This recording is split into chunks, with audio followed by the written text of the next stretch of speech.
সত্যবাদিতা, আমানতদারিতা, সহনশীলতা, ব্যবসায় সহজ করা, ব্যবসায় সবকিছু লিখে রাখা এবং সাক্ষ্য রাখা, সাক্ষ্য প্রদান করা ইত্যাদি বিষয়গুলোকে গুরুত্ব দিয়েছে।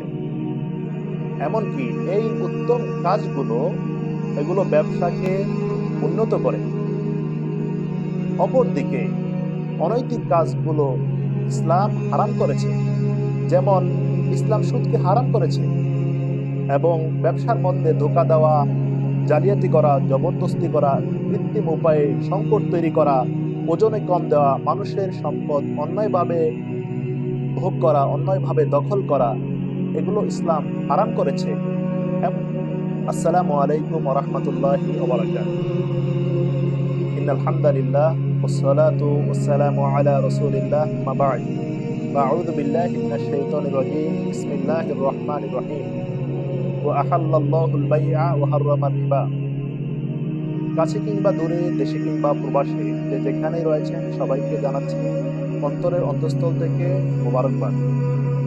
সুপ্রিয় দর্শকবৃন্দ, আজকের পর্বে আমরা আলোচনা করব আচার ব্যবহারের সাথে মুআমালাতের সম্পর্ক।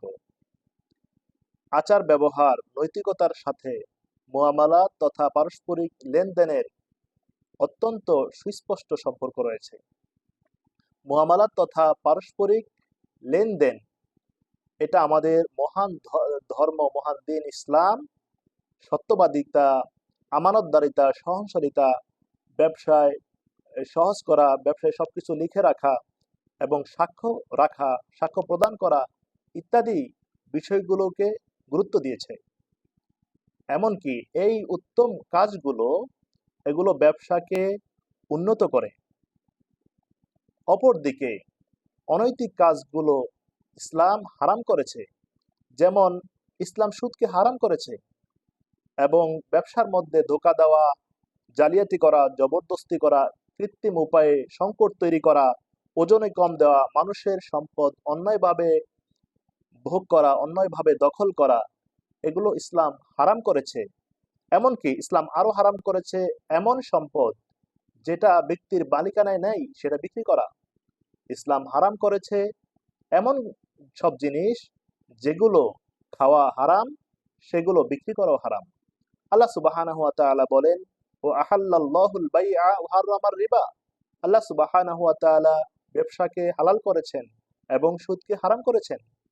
আল্লাহ সুবহানাহু ওয়া তাআলা আরো বলেন, ইয়া আইয়ুহাল্লাযীনা আমানু উফু বিল উকুদ। হে বিশ্বাসীগণ, তোমরা তোমাদের ওয়াদা পূর্ণ করো।